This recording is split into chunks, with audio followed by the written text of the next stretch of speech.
Friends, welcome to Divya's green fingers. आज के इस वीडियो में मैं बात करूंगी तुलसी जी के पौधे के बारे में।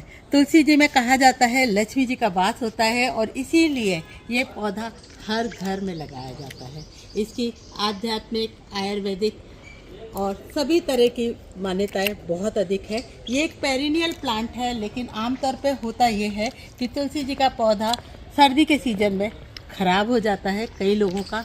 तो आज के इस वीडियो में तुलसी के बारे में मैं सारी की सारी एस्पेक्ट्स डिस्कस करूँगी और इसके साथ साथ ये भी बताऊँगी कि आप तुलसी में किस तरह से तुलसी को घना बना सकते हैं, इसमें ज़्यादा बड़े पत्ते ले सकते हैं और आपकी तुलसी पूरे सालों साल हरी भरी किस तरीके से रहेगी। तो सबसे पहले बात करेंगे सनलाइट के बारे में।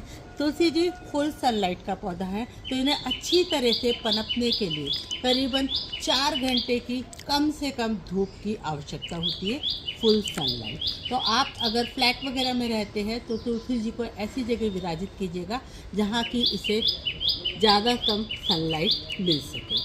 कम सनलाइट में तुलसी जी बहुत अच्छे से नहीं पनपती।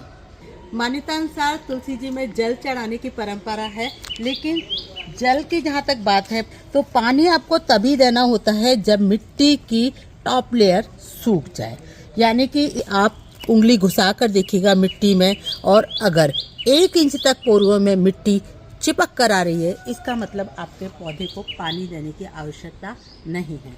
लेकिन अगर आप मान्यता अनुसार डेली जल अर्पण करते हैं तो सीमित मात्रा में तुलसी में जल अर्पण कीजिएगा, अन्यथा उसमें पानी रुकने लगेगा और पानी की अधिकता की वजह से आपका तुलसी का पौधा खराब हो सकता है। हम सब चाहते हैं कि हमारी तुलसी जी घनी और हरी भरी रहे, तो तुलसी को घना और हरा बनाने के लिए इसकी जितनी भी मंजरी निकलती हैं इनको आप हटा दीजिएगा, क्योंकि ये मंजरी तुलसी जी का बीज होती है और जब कोई भी पौधा बीज प्रोड्यूस करने लगता है तो वो अपनी सारी की सारी एनर्जी बीज को प्रोड्यूस करने में लगाता है और फिर वो पौधा इतना घना नहीं हो पाता। तो जितना आप मंजरी हटाएंगी और इस तरीके से पिंचिंग करेंगी तो तुलसी जी में नई ब्रांचेज निकल कर आएंगी और आपकी तुलसी घनी होती जाएगी। अभी अप्रैल चल रहा है और अप्रैल और जून बेस्ट सीजन होता है कि जब हम तुलसी जी ग्रो कर सकते हैं। जहाँ तक टेम्परेचर का सवाल है, इसको करीबन 18 से लेके 35 डिग्री तक का टेम्परेचर बहुत पसंद है, तो अभी आप तुलसी जी मार्केट में से लाकर लगा सकते हैं। आप स्टैम्प कटिंग से भी तुलसी जी लगा सकते हैं, सीड से लगा सकते हैं। इसके अलावा मार्केट में पॉली बैग मिलते हैं, उनसे भी आप तुलसी जी लगा सकते हैं। तो इसके लिए बेस्ट होता है कि आप मिट्टी का गमला लें, और मिट्टी का गमले में अच्छे से ड्रेनेज होल होना चाहिए। ड्रेनेज होल को हम कवर कर देते हैं। गमले सड़े हुए पुराने गोबर की खाद जरूर दूंगी। इसके अलावा जो सॉइल मिक्सचर मैंने लिया है उसमें मैंने लिया है 30% गोबर खाद, 50% हमारे एरिया की मिट्टी ली है और 20% मैंने इसमें लिया है रेत। तो ये एक अच्छा सा मिक्सचर तैयार हो गया है और इसी मिक्सचर में हम तुलसी जी को ट्रांसप्लांट करेंगे।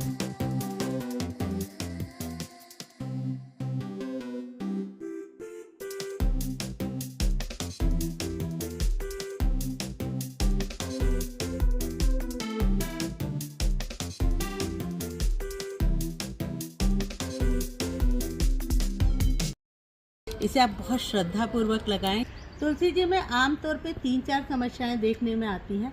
एक तो इसकी पत्तियों का पीलापन। तो पत्तियों के पीलेपन के कई कारण हो सकते हैं। एक कारण एजिंग हो सकता है, तो एजिंग से तो पत्तियां पीली होंगी, उसकी आप परवाह मत कीजिएगा।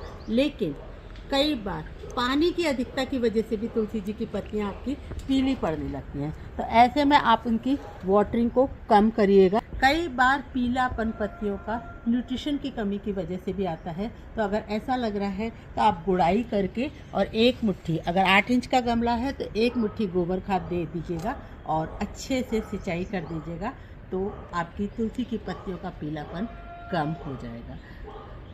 एक और चीज़ जो तुलसी जी में देखने मिलती है, वो कई बार इसमें काले काले धब्बे और कीड़े पैदा हो जाते हैं। तो ऐसे काले धब्बे और कीड़े हटाने के लिए सबसे पहले आप इसकी प्रूनिंग करिएगा।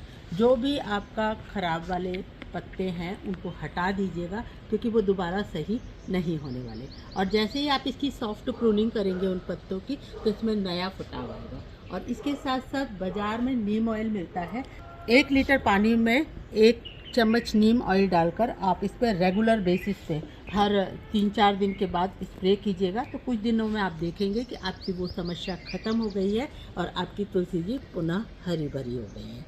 इसके साथ साथ समय समय पे हम तुलसी जी को एलोवेरा का पानी भी देते रहते हैं, उससे भी तुलसी जी मजबूत होती है।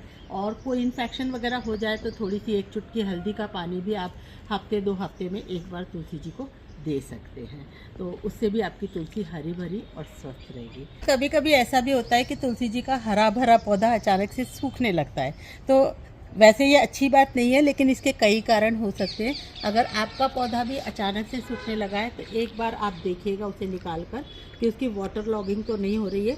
आप उसे दोबारा एक अच्छी रिच सॉइल के मिक्सचर में रीपॉट कर दीजिएगा। दूसरी बात ये कर सकते हैं कि आप अगर पौधा थोड़ा भी ठीक है तो उसकी गुड़ाई वगैरह करके उसमें थोड़ी बहुत खाद आप दे दीजिएगा और देखिएगा, चेक करिएगा कि कोई इन्फेक्शन तो नहीं हो रहा है। एक और बात कि तुलसी जी एक बहुत पवित्र पौधा है, तो इनको छूने से पहले और इनको जल अर्पण करने से पहले हमें अपनी शारीरिक शुद्धता का भी ध्यान रखना होता है। तो तुलसी को आप झूठे हाथों से, अशुद्ध वस्त्रों से ना छुएं तो भी तुलसी जी आपकी अच्छी रहेंगी। तुलसी जी को घर में रखने के बहुत सारे फ़ायदे हैं। इसकी मेडिसिनल वैल्यू बहुत अधिक है और इसकी हर्बल वैल्यू बहुत अधिक है, इसीलिए इसे क्वीन ऑफ हर्ब भी कहा जाता है। और आध्यात्मिक दृष्टि से भी तुलसी जी के साथ बहुत सारी कहानियाँ जुड़ी हुई हैं। इसके अलावा इसका पौधा और बीज बहुत खुशबूदार होते हैं, तो ये एक एरोमेटिक प्लांट भी है और भगवान विष्णु को पसंद है, तो पूजा आदि में भी काम में आती है। विष्णु प्रिया भी तुलसी को कहा जाता है। इसीलिए ऐसा माना जाता है कि रविवार के दिन तुलसी जी का उपवास रहता है, तो उस दिन आप तुलसी जी ना तोड़ें। अगर आपको तुलसी को कंज्यूम करने के लिए ज़रूरत है तो आप एक दिन पहले ही उनके पत्तों को तोड़ कर रख सकते हैं। इसके साथ साथ तुलसी जी को तुलसी के पौधे को बार बार हिलना डुलना भी पसंद नहीं है। तो आप जब इसका पौधा लगा रहे हैं तो पहले से ही निर्धारित कर लें कि आप इस पौधे को रखने कहाँ वाले हैं। पुराने ज़माने में तो तुलसी जी का एक परमानेंट स्थान हुआ करता था, आंगन के बीच में तुलसी लगी हुई होती थी। आजकल हालांकि ऐसा संभव नहीं है, लेकिन जगह का निर्धारण हम अवश्य कर सकते हैं और वो भी ऐसी जगह होनी चाहिए जहाँ सनलाइट पर्याप्त आती हो और बार बार तुलसी जी से छेड़खानी करने की आपको ज़रूरत ना पड़े। तो फ्रेंड्स, तुलसी अपने आप में एक वास्ट सब्जेक्ट है और इसके बारे में बहुत कुछ बोला जा सकता है, लेकिन अगर आपके तुलसी के बारे में कोई सवाल है तो आप उन सवाल को कमेंट सेक्शन में लिखकर मुझसे पूछ सकते हैं, मैं जवाब अवश्य दूंगी। इसके अलावा तुलसी से रिलेटेड मेरे और 2-3 वीडियो हैं जिन्हें आप चेक कर सकते हैं। तो फ्रेंड्स, आई होप आपको मेरी तुलसी जी के बारे में दी गई जानकारी पसंद आई होगी और अगर आपको मेरी दी गई जानकारी पसंद आई है तो इस वीडियो को लाइक कीजिएगा, कमेंट कीजिएगा, शेयर कीजिएगा और मेरे चैनल को सब्सक्राइब कर लीजिएगा। And a big thank you for watching this video till the end. Happy gardening.